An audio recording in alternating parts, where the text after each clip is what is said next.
আপনি কিছু ঘোষণা করবেন বলেছিলেন, তাই দেখুন গোপাল সময়ে উপস্থিত হয়েছে, নইলে ব্যাটাকে রাজসভায় ত্রিসীমানায় দেখা যেত না।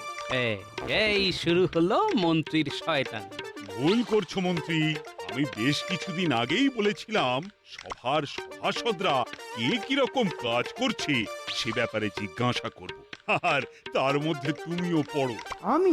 হ্যাঁ, কেউ বাদ নেই, আমি নিজেও না। মহারাজ, কত কাজ আমাকে করতে হয় সে তো আপনি জানেন। খেটে খেটে রোগা হয়ে গেলাম, তবে আর জিজ্ঞাসা করে লজ্জা দিচ্ছেন কেন? মন্ত্রী এত রোগা যে অনেক লোকের মাঝে চোখে পড়েন না। তেমনি মন্ত্রী অনেক কাজ করেন, তবে সেগুলো আমরা চোখে সেরকম দেখতে পাই না। এই যা। আহ, এখন বাক বিতণ্ডার সময় নয়। প্রজা পালনই হলো রাজধর্ম। আশা করি এখন প্রজারা কৃষ্ণনগরে সুখে শান্তিতেই আছে। তবে ভবিষ্যতে কোনো শত্রুর মোকাবিলা করতে, বিশেষ করে বিদেশি শত্রু হলে আমরা কতটা প্রস্তুত সেটা আমি জানতে চাইবো আমাদের সেনাপতির কাছে। আমি সেনাদের এমন ভাবে সাজিয়ে রাখছি যাতে যে কোনো রকম বিপজ্জনক পরিস্থিতিতে তারা একসঙ্গে ঝাঁপিয়ে পড়তে পারে। যদি আমাদের কোনো সেনা আহত হয় তাহলে সঙ্গে সঙ্গে তাকে যুদ্ধক্ষেত্র থেকে বার করে আনবার জন্য আমাদের কিছু সেনা সব সময় প্রস্তুত থাকবে। বেশ বেশ, এভাবেই প্রস্তুত থাকো। আর জ্যোতিষী, এবার তুমি বলো। মহারাজ, আমার গণনায় আর নতুন কিছু আবিষ্কার করার নেই। কৃষ্ণনগরে যে কোনো বিপদই আসুক না কেন, আপনি সফলভাবে সেই বিপদ কাটিয়ে উঠবেন। তবে তবে কি? তবে গণনায় আমি দেখছি হ্যাঁ, আপনার প্রশাসনের কেউ সর্বদাই নিজের লোভের জন্য আপনার ক্ষতি করার চেষ্টা করছে, তবে সে সফল হবে না। সে কি মহারাজ, আপনি বুঝুন জ্যোতিষী কি সাংঘাতিক কথা বলছেন। জ্যোতিষী একথা আগেও বলেছে মহারাজ, তবে কিনা এই কথাটাতে মন্ত্রী মশাই সব থেকে বেশি চিন্তিত হয়ে পড়েছেন মনে হচ্ছে। কারণ তোমার থেকে এই রাজ্যের প্রতি আমার চিন্তা অনেক বেশি। গোপাল, তোমরা এখন চুপ করো। আমি ওই কথার গুরুত্ব বুঝেছি মন্ত্রী, সেই জন্যই তো আমি রাজ্য ছেড়ে এখন কোথাও যাচ্ছি। এবার সভাকবি, তুমি বলো, তুমি কি করেছো? আমি একটা সম্পূর্ণ কবিতা রচনা করেছি। বেশ বেশ বেশ, তা দু চার ছত্র শোনাও দেখি, কি লিখেছো? আজ্ঞে মহারাজ, এক্ষুনি শোনাচ্ছি। যদি সুখে থাকে প্রজা, শান্তি থাকে রাজ্যে, মন্ত্রী শান্তি থাকেন যদি শুধুই মহৎ কার্যে, যদি থাকে মাথার ওপর দয়ালু রাজার হাত, তবেই বুঝবে সবার পেটে রয়েছে গরম ভাত। সাধু, সাধু। বেশ বেশ, এবার বলো দেখি বিজ্ঞানী, তুমি কি আবিষ্কার করেছো? মহারাজ, আমি একটা যুগান্তকারী আবিষ্কার করতে চলেছি। যদি সেটা সম্পূর্ণ হয় তাহলে এই রাজবাড়ির অনেকের খাটনি কমে যাবে। তাই? তা কিরকম? আমি যান্ত্রিক মোটর গাড়ির যন্ত্রাংশের নকশা করেছি। তবে তবে এখনো বাকি আছে কিছুটা। মানে জিনিসটা কিরকম? এটা যন্ত্রচালিত গাড়ি। এই গাড়ি চালাবে যন্ত্র। কোনো গরু, মোষ, ঘোড়া এই গাড়ি চালাতে প্রয়োজন হবে না। বলো কি বিজ্ঞানী, এই যে সত্যি এক ভয়ঙ্কর আবিষ্কার। এরকম একটা গাড়ি হলে মহারাজ আমি আর কোথাও হেঁটে যাব না, বিশেষ করে বাজারে। কোমরে বড় যন্ত্রণা হয় মহারাজ। চেহারার যে অবস্থা হয়েছে বুঝতেই পারছেন।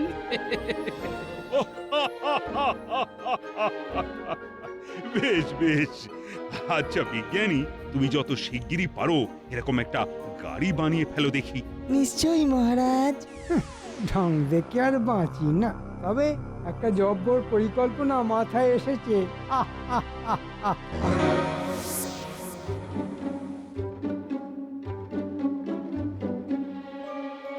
Ho, what a surprise!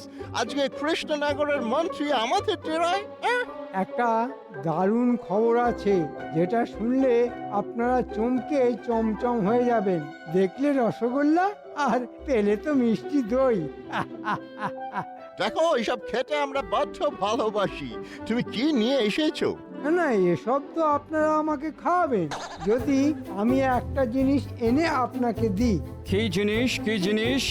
নকশা, যন্ত্রচালিত মোটর গাড়ির নকশা আমাদের বিজ্ঞানী বানাতে চলেছেন। Oh my God, really? এইসব ইনোভেটিভ জিনিস আমরা এক্ষুনি চাই, তবেই তো এখানে বিজনেস করতে পারবো। তোমাকে টাকায় ভরিয়ে দেব, রসগোল্লা, মিষ্টি দই সব খাওয়াবো, শুধু এই নকশা আমাদের চাই। Yes. ঠিক আছে, হয়ে যাবে। সন্ধ্যে বটা ঘটা, তোদের খুব মন দিয়ে কাজটা করতে হবে, কেউ যেন ঘুণাক্ষরেও জানতে না পারে। কি যে বলেন মন্ত্রী মশাই! খুব সোজা কাজ, বিজ্ঞানীর বাড়িতে ঢুকে নকশাটা চুরি করে নিয়ে আসবে। ঠিক আছে আজ রাতেই হয়ে যাবে। সোজা এনে আমার হাতে দিবি। বুঝলে গিন্নি, আমি তো ভাবতেই পারছি না গরু মোষ ছাড়াও গাড়ি চলবে, যন্ত্র নাকি টেনে নিয়ে যাবে। ম্যাগো, এ তোমাদের বিজ্ঞানীদের কি রকম আবিষ্কার, হ্যাঁ? বলি যান্ত্রিক গাড়ি কি ভূতে চালাবে, হ্যাঁ? আহা গিন্নি, দেখাই যাক না কি হয়। তুমি আর আমি ওরকম গাড়িতে চড়ে ঘুরে বেড়াবো। আমি ওই ভূতের গাড়িতে চড়বো না, হ্যাঁ। আহা, তা কেন চড়বে? ও গাড়ির সামনে গরু ছাগল না দেখলে মনে হয় তোমার ঠিক তৃপ্তি হবে না। সে তুমি যাই বলো বাপু, গরুর গাড়ি হলো গরুর গাড়ি, হ্যাঁ। আমার তো বাতের ব্যথায় সেরে গেল গরুর গাড়ির ঝাঁকুনিতে। বোঝো কাণ্ড।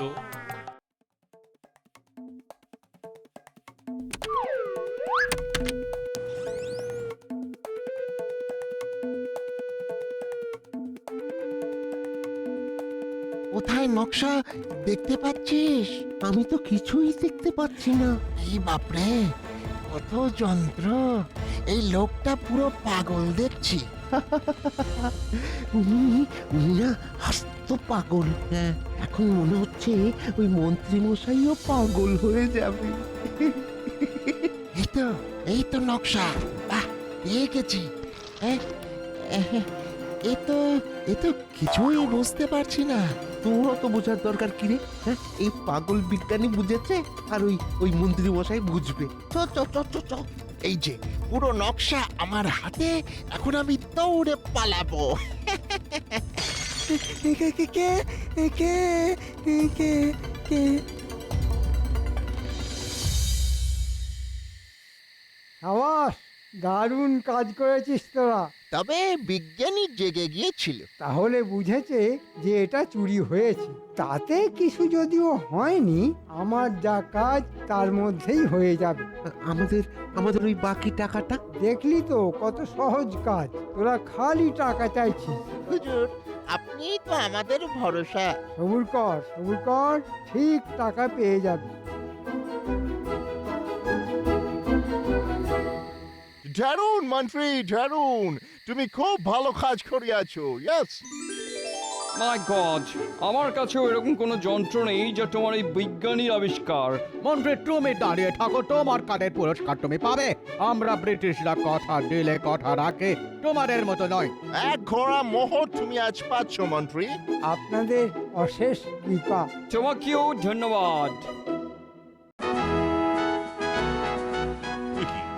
বিজ্ঞানীকে দেখতে পাচ্ছি না। মহারাজ, মনে হয় বিজ্ঞানী একেবারে ওই যন্ত্রচালিত গাড়ি করেই রাজসভায় আসবে। মহারাজ, বিজ্ঞানী কিন্তু সচরাচর দেরি করে না। এ কি বিজ্ঞানী, এ কি তোমার অবস্থা? তোমাকে দেখে তো মনে হচ্ছে তোমার একদিনেই 10 বছর বয়স বেড়ে গেছে। আমার সর্বনাশ হয়ে গেছে মহারাজ। সর্বনাশ? কি সর্বনাশ? কে করেছে তোমার সর্বনাশ? কে করেছে মহারাজ বলতে পারবো না, তবে সর্বনাশের কারণ হলো আমার যন্ত্রচালিত গাড়ির সম্পূর্ণ নকশা চুরি হয়ে গেছে। সে কি? কাল রাতে আমার বাড়িতে চোর এসেছিল। হ্যাঁ, তারা এসে আমার নকশা চুরি করেছে। হ্যাঁ, সেই চোর দুটোকে তুমি চিনতে পেরেছো? রাতের অন্ধকারে আমি ভালো বুঝতে পারিনি মহারাজ। সারা রাত ধরে আমি খালি ভেবেছি আমি কি করব। ঠিক আছে বিজ্ঞানী, তুমি এখন বসে আগে বিশ্রাম নাও। একটা কথা তোমাকে বলি, যে অন্যের ক্ষতি করে বা চুরি করে আমার রাজ্যে কিন্তু কেউ পার পায় না। নির্ভুল মহারাজ, এটা আপনি ঠিক কথা বলেছেন। এমন ভাবে গোপনে কাজটা সেরেছি, আপনি কেন কাকপক্ষীতেও টের পাবে না। আমি এই নকশা চুরির তদন্ত ভার গোপালের হাতে দিতে চাই। কি গোপাল, তুমি রাজি আছো তো? রাজি মহারাজ। আপনাকে আপনাকে অনেক ধন্যবাদ মহারাজ। মাফ করবেন মহারাজ, কিন্তু আপনি গোপালকে কি করে এত বড় একটা গুরুত্বপূর্ণ কাজের ভার দিলেন তা জানতে পারি কি? যেখানে ও এত মোটা, দিনের পর দিন খেয়ে খেয়ে আরো বড় ভুঁড়ি করছে, সেখানে আপনি আমার মনে হলো গোপাল পারবে, তাই। কি করে পারবে মহারাজ? তদন্তের কাজে কত এদিক ওদিক দৌড়ে যেতে হয়, সেসব কি গোপাল পারবে? ওর তো নড়তে চড়তেই 6 মাস। তাও ভাগ্য ভালো বলনি যে আমার 18 মাসে বছর। ঠিক তাই, তোমার সম্পর্কে সেটাই বলা উচিত ছিল। মহারাজ, আপনি আমার চেহারা আর গোপালের চেহারার একবার তুলনা করুন। আমি কত পাতলা, কত জোরে দৌড়াতে পারি, আর গোপাল। মন্ত্রী, আমি গোপালকেই এই তদন্তের কাজে উপযুক্ত মনে করছি। এই নিয়ে আর কোনো কথা শুনতে আমি পছন্দ করছি না। আমার আর কি, আমার যা মোহর পাবার হয়ে গেছে, সেই সব নিয়ে আমি এখন আনন্দে থাকি।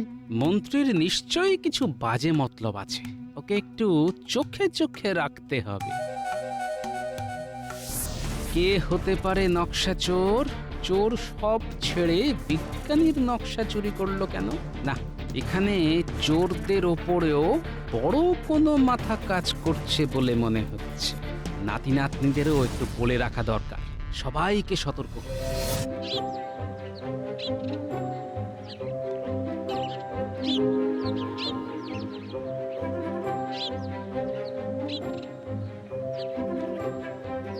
এই তোরা শোন এদিকে শোন, কিছু খাবার দেবার জন্য তোদের ডাক দিইনি, একটা বিশেষ দরকারে ডেকেছি। ও দাদু, কি বলবে বলো তাড়াতাড়ি, আমরা তো এখন খেলছি গো। কোনো সন্দেহজনক লোককে দেখলেই আমাকে খবর দিবে, ঠিক আছে? কেন গো দাদু, এখানে কি সেরকম কেউ ঘুরে বেড়াচ্ছে? আমার তো তাই মনে হয়। সাবধান, চোখ কান খোলা রাখবি, আর কিছু বিপদ বুঝলেই আমাকে খবর দিবি। যে কোনো অচেনা লোক দেখলেই সন্দেহ করবো তো? হ্যাঁ, কোনো অচেনা উটকো লোক দেখলেই খবর দিবি, ঠিক আছে?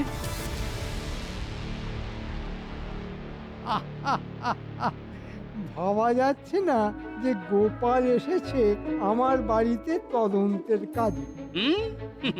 সেরকম হলে তদন্তের কাজে আমাকে রাজার কাছেও যেতে হতে পারে।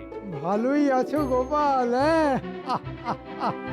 তদন্তের কাজে এদিক ওদিক মনের আনন্দে ঘুরে বেড়াচ্ছ, সে কাজের কাজ হোক চাই নাই হোক। মন্ত্রী মশাই, আপনি এত সুন্দর জিনিস কোথায় পেলেন? এ তো আমাদের দেশের তৈরি বলে মনে হচ্ছে না। এটা আপনি কোনো বিদেশির কাছ থেকে কিনেছেন নাকি? হ্যাঁ, আমার এক বন্ধু আমাকে দিয়েছে। বাবা, এত দামি জিনিস আপনার বন্ধু এনে দিয়েছে? কে সে? সবাইকে কি তুমি চিনবে নাকি? আপনি এটা কবে কার কাছ থেকে পেয়েছেন? আর ওই সুন্দর কলসিটা? ওটাও আমার এক বন্ধু দিয়েছে। সে কি কোনো বিদেশি বন্ধু? রাজ্যের মন্ত্রীকে জেরা করতে গেলে মহারাজের কাছ থেকে নির্দেশপত্র আনতে হয় গোপাল, সেটা কি তোমার জানা আছে? বিলক্ষণ, আমি তো জিজ্ঞেস করলাম, তাতেই আপনি ভারী চিন্তায় পড়ে গেলেন দেখছি। আচ্ছা, এখন চলি।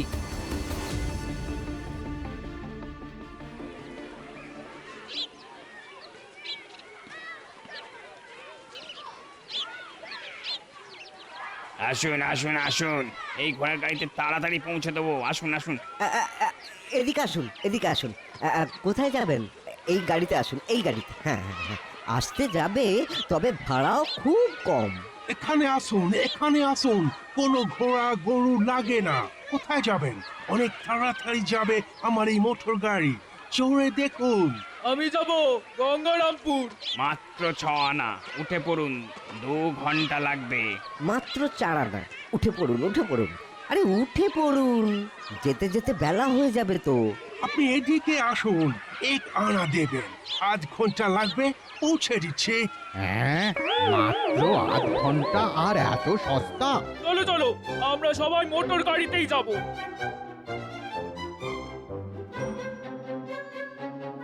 না, এই বিহিত করতেই হবে। আজ তো ঘোড়াকে দানা পানি খাওয়ানোর টাকাটুকু উঠলো না। সর্বনাশ! হ্যাঁ, ওদের মোটর গাড়ি এইভাবে যদি চলতে থাকে তাহলে তো আমরা না খেতে পেয়ে পথে বসবো।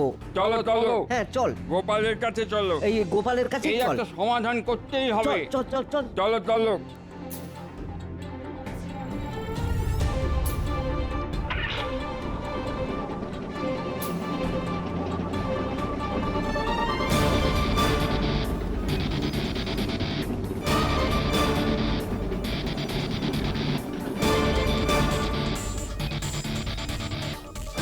কি ব্যাপার, তোমরা এই সময় সবাই মিলে আমার বাড়িতে? আপনি কিছু একটা করুন, নইলে আমরা পথে বসবো। সবাই মোটর গাড়ি করে চলে যাচ্ছে, আমাদের গাড়িতে কেউ উঠছে না। মোটর গাড়ি? সেটা কোথা থেকে এলো? আগে ওই গাড়ি ইংরেজরা চালাচ্ছে, আর ওই গাড়িতে গরু ঘোড়া কিছুই লাগে না। আমরা যে পথে বসবো গোপাল ভাই। ইংরেজরা মোটর গাড়ি চালাচ্ছে? ও ও গোপাল ভাই, ও ও গোপাল ভাই, কিছু একটা করো, হ্যাঁ, না হলে আমাদের ওই না খেতে পেয়ে ওই মরতে হবে। কিছু একটা করো, কিছু একটা করো। তোমরা কিচ্ছু চিন্তা করো না, আমার কাছে যখন এসে পড়েছো তখন এর সমাধান হবেই হবে। তোমরা এখন নিশ্চিন্তে যাও। অনেক আশা নিয়ে ফিরছি গোপাল ভাই। একদিকে বিজ্ঞানীর নকশা চুরি হল, আর একদিকে ইংরেজরা মোটর গাড়ি নামিয়ে দিল। বুঝেছি, এ দুয়ে দুয়ে 4 না হয়ে যায় না।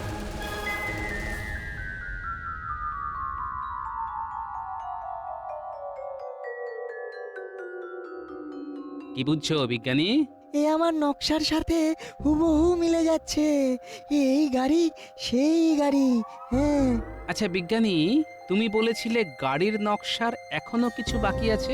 হ্যাঁ, একটা যন্ত্র ঠিকভাবে বসিয়ে উঠতে পারিনি, যার ফলে ওটা যদি একবার খুলে নেওয়া হয় তাহলে গাড়ি সম্পূর্ণ অকেজ হয়ে পড়বে। হ্যাঁ। বাহ বিজ্ঞানী বাহ, রাতের বেলায় আমাদের ওই কাজটি করতে হবে। এই সব গাড়ি আমাদের যা করার খুব শিগগির করতে হবে, কেউ যাতে দেখে না ফেলে।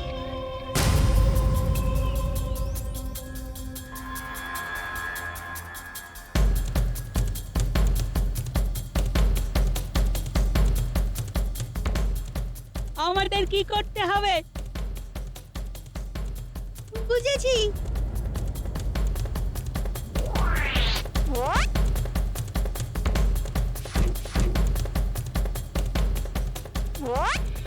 সব কটার খোলা হয়ে গেছে।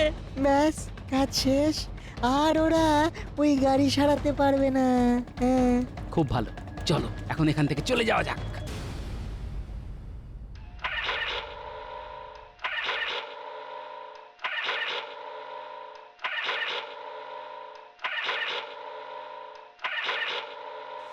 এইসব কি? মাই গড, গাড়িটা সব খারাপ হইয়া গিয়াছে। ইহা মন্ত্রীর চালাকি। উহাকে হয় গাড়ি সারাইয়ে দিতে হবে, নয় আমাদের মোহর ফেরত দিতে হইবে।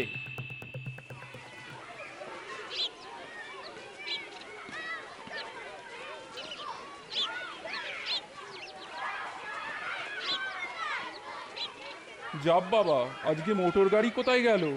আর কি করা যাবে, আজকে তাহলে আমাদের গরুর গাড়িতেই যেতে হবে। অগত্যা কি আর করা, আমাদের তো যেতেই হবে।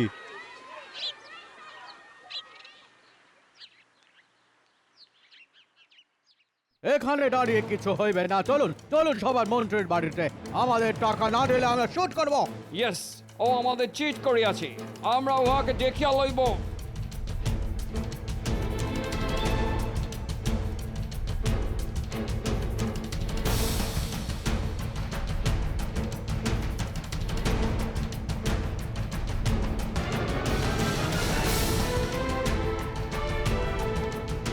পেরেছি। এরা এখানে কেন? কামান মন্ত্রী, বাইরে আইসো। তুমি চিট করিয়াছো, আমাদের টাকা মোহর ফেরত দাও। চিৎকার করছেন কেন আপনারা? তুমি আমাদের মোহর টাকা ফেরত দাও। মানে এটা কি মগের মূল্য নাকি? হ্যাঁ, আমি সব খরচা করে ফেলেছি। তুমি আমাদের নকশা পুরো দাওনি, আমাদের খারাপ গাড়ি দিয়াছো। তোমরা গাড়ি খারাপ করেছো, আবার আমার কাছ থেকে টাকা চাইছো? কিচ্ছু হবে না। কি হবে না মন্ত্রী? মহারাজের গলা, তিনি এখানে এলেন কি করে? গোপাল এসে আমাকে খবর দিল তুমি ইংরেজদের গাড়ির নকশা দিয়েছো। না মানে না, মানে রাজা, তোমার মন্ত্রী আমাদের মোটর গাড়ির নকশা দিয়েছিল, আমরা তার জন্য মন্ত্রীকে 1 কলসি মোহর দিয়েছি। বাহ, চমৎকার। তাহলে আমার ঘর থেকে হ্যাঁ, মন্ত্রী চুরি করিয়েছিল ছিচকে চোর দিয়ে। কিন্তু তোমার মন্ত্রী এখন আমাদের টাকা ফেরত দিচ্ছে না। কি মন্ত্রী মশাই, সব হজম করে ফেলেছেন তো? মন্ত্রী, তোমাকে আমি শুলে চড়াবো। তবে রে, পালাহিম, কোথায় পালা? আমি তোমাকে গান দিয়ে শুট করিব। ওরে বাবা রে, ও ও, কি আছো?